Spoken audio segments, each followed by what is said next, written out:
Bharatiya Janata party के सांसद खुलेआम राहुल गांधी को धमका रहे हैं कि लोकसभा की तुम्हारी सदस्यता को रद्द कर दिया जाएगा। राहुल गांधी से कहा गया था कि उन्होंने लोकसभा में गौतम अडानी और प्रधानमंत्री नरेंद्र मोदी के रिश्तों के बारे में जो बात कही थी उसको लेकर तमाम सबूत पेश करें। राहुल गांधी के मुताबिक वो तमाम सबूत पेश कर चुके हैं, मगर बकौल राहुल गांधी वो प्रधानमंत्री नरेंद्र मोदी से नहीं डरते। वायनाड में दिए गए अपने अंग्रेजी के इस भाषण में राहुल गांधी ने स्पष्ट कर दिया कि चाहे भारतीय जनता पार्टी जितना भी दबाव बना ले, एक ऐसी व्यवस्था में जहां राज्यसभा के सभापति और लोकसभा के अध्यक्ष दोनों के आचरण पर विपक्ष लगातार सवाल उठा रहा है, ऐसे हालात में राहुल गांधी का कहना है कि वो प्रधानमंत्री से नहीं डरते। उनका भाषण मैं चाहूंगा आप सुने और फिर हम उसकी चर्चा करते हैं। And all you had to do was look at my face when I was speaking and look at his face while he was speaking. Look at how many times he drank water, how his hand was shaking when he was drinking water, and you'll understand everything. He doesn't realize that the absolute last thing I'm scared of is Narendra Modi. It doesn't matter whether he's the Prime Minister of India, whether he has all the agencies, doesn't matter. Because the truth is not on his side. One day, he will be forced to face his truth. यकीनन दोस्तों, अगर Bharatiya Janata party से मुकाबला करना है तो विपक्ष के नेताओं को इसी तरह से सीधा लोहा लेना पड़ेगा प्रधानमंत्री नरेंद्र मोदी से और खासकर बीजेपी से। एक ऐसी पॉलिटिकल पार्टी जो साम दाम दंड भेद तमाम चीजों का इस्तेमाल करके, प्रचार तंत्र का इस्तेमाल करके किस तरह से बदनाम करने की कोशिश करती है विपक्ष को। राहुल गांधी का कहना था, आज इन्होंने मेरे भाषण को जो मैंने लोकसभा में दिया था 18 जगहों से हटा दिया गया है, मगर मैंने पूरी तमीज से अडानी के मुद्दे पर पूरे सबूत के साथ अपनी बात कही थी।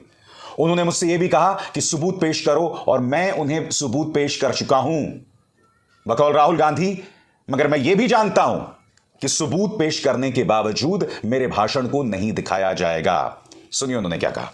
Few days ago I gave a speech in Parliament about the relationship between our Prime Minister and Mr. Adani. It's important that you understand the nexus between the Prime Minister and Mr. Adani. And after I gave this speech, most of my speech was edited out and was not allowed to go on the record of Parliament. Apparently, saying the name Adani and Ambani together is to insult the Prime Minister of India. I was asked to show proof with regards to what I said, and I have written a letter to the Speaker with every single point that they have removed and the supporting proof. But I don't expect that my words will be allowed to go on the record.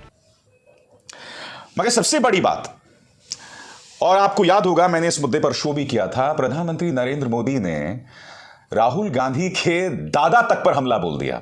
जी हां, उन्होंने यह तक कह दिया था कि गांधी परिवार Nehru surname क्यों नहीं लगाता है।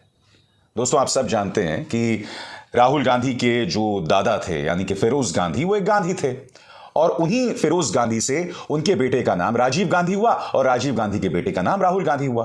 और हमारे समाज में सब जानते हैं कि हमें जो सरनेम मिलता है वो हमें पिता की तरफ से मिलता है, अपनी मां की तरफ से नहीं मिलता। ये बहुत सामान्य सी बात थी दोस्तों। कायदे से इस मुद्दे को लेकर प्रधानमंत्री नरेंद्र मोदी से सवाल किए जाने चाहिए थे।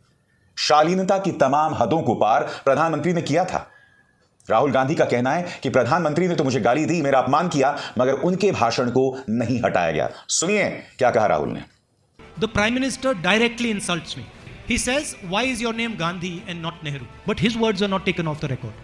Maybe Mr. Modi doesn't understand this, but generally in India, our surname is the surname of our father. But it does not matter because the truth always comes out. दोस्तों, मैं जानता हूं आप लोगों के जहन में सवाल होगा और आप लोगों ने प्रधानमंत्री के भाषण के उस अंश को सुना होगा जब उन्होंने सीधे राहुल गांधी के सरनेम पर हमला किया था। मैं चाहूंगा कि आप प्रधानमंत्री के भाषण के उस हिस्से को जरूर सुने और फिर मैं उसके आगे चर्चा करता हूं।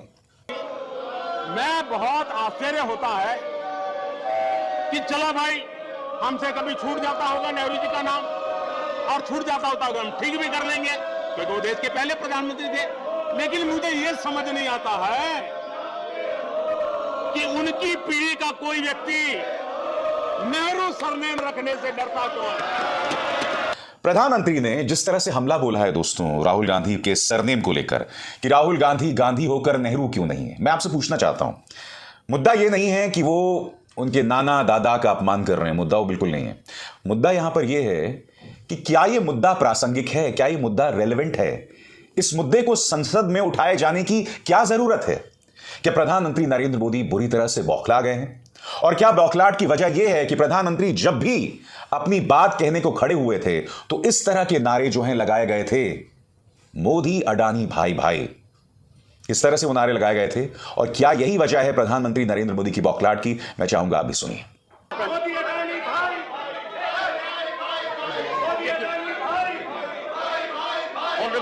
देखिए, भारतीय जनता पार्टी को यह बात गांठ बांध कर रख लेनी चाहिए। आप व्यवस्था का इस्तेमाल करें, आप रुतबे का इस्तेमाल करें, आप पैसे का इस्तेमाल करें, साम दाम दंड भेद एजेंसीज का इस्तेमाल करें, मगर जब आप ज्यादती करते हैं तो इतिहास गवाह है, उस ज्यादती की एक उम्र होती है। एक हद तक आप ज्यादती कर पाते हैं और फिर एक लक्ष्मण रेखा तय कर दी जाती है, और उसके बाद उस लक्ष्मण रेखा को अगर आप पार करते हैं तो आप भस्म हो जाते हैं सांकेतिक तौर पर। तो कहने का अर्थ यह है कि उन्हें समझना पड़ेगा कि आप जब इस तरह से, जबकि राहुल गांधी ने अडानी पे जो भी बातें कही वो तमाम बातें सार्वजनिक तौर पर मौजूद हैं, ऐसा नहीं कि वो कुछ झूठ है। जब वो जीवी के ग्रुप पर रेड्स की बात करते हैं तो वो हकीकत है। जब वो अडानी के 609वें नंबर से दूसरे नंबर तक जाने की बात करते हैं तो वो एक हकीकत है। जब वो ये कहते हैं कि गौतम अडानी के भाई विनोद अडानी जो हैं उनकी विदेशी जमीन पर फर्जी शेल कंपनियां हैं, वो हिंडनबर्ग की रिपोर्ट में है, उसकी जांच करवाइए ना। तो ये तमाम तथ्य हैं, इससे बीजेपी भाग नहीं सकती। और सबसे बड़ी बात कि आप अडानी के मुद्दे पर इतनी रक्षात्मक मुद्रा में क्यों हैं? और आप जानते हैं सबसे अजीबोगरीब बात, लोकसभा के अध्यक्ष और राज्यसभा के सभापति के आचरण पर सवाल पैदा हो रहे हैं। मैं आपको एक बार फिर वो लम्हा दिखाना चाहता हूं जब कांग्रेस के नेता मल्लिकार्जुन खड़गे ने, उनके अध्यक्ष मल्लिकार्जुन खड़गे ने मुद्दा उठाया था। कौन सा मुद्दा उन्होंने ये उठाया था हिंडनबर्ग का। मैं आपको दिखाना चाहूंगा कि राज्यसभा के सभापति जगदीप धनखड़, जो इससे पहले पश्चिम बंगाल के विवादास्पद राज्यपाल थे और भाजपा की पृष्ठभूमि के भी हैं, उन्होंने किस तरह की प्रतिक्रिया दी। आप ये खुद फैसला कीजिए कि क्या वो निष्पक्ष हैं।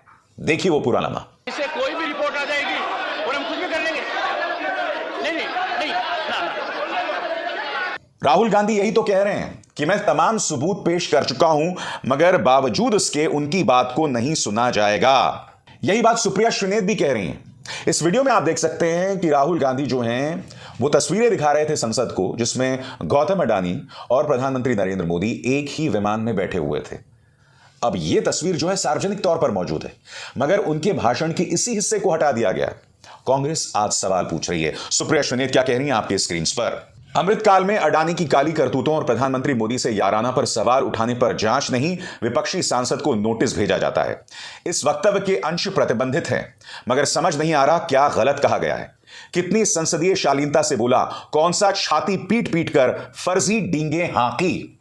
अब आपको समझना पड़ेगा कि सुप्रिया श्रीनेत यहां क्यों कह रही हैं कौन सी छाती पीट पीट कर फर्जी डींगे हाँकी। प्रधानमंत्री नरेंद्र मोदी ने अपनी छाती पीटकर कहा था एक अकेला सब पर भारी। सुनिए प्रधानमंत्री ने किस तरह से छाती पीटी थी। देश देख रहा है, देश देख रहा है, एक अकेला कितनों को भारी पड़ रहा है, एक अकेला कितनों को भारी पड़ रहा है। हकीकत यह है दोस्तों, वो एक अकेला जो है ना, वो एक गौतम अडानी है, जिसने प्रधानमंत्री नरेंद्र मोदी से लेकर पूरी भारतीय जनता पार्टी की रातों की नींदें हराम कर दी हैं। और दिक्कत यही है कि यही उनकी नाराजगी की वजह, यही वजह है कि निशिकांत दुबे जैसे सांसद राहुल गांधी को धमकी दे रहे हैं कि हम तुम्हारी लोकसभा की सदस्यता खारिज करवा देंगे। मगर जैसे मैंने कहा ना, साम दाम दंड भेद से ज्यादती एक खास हद तक की जा सकती है, उसके बाद इसकी भी एक सीमित उम्र होगी। आज नहीं तो कल जरूर सही। अभिसार शर्मा को दीजिए इजाजत। नमस्कार।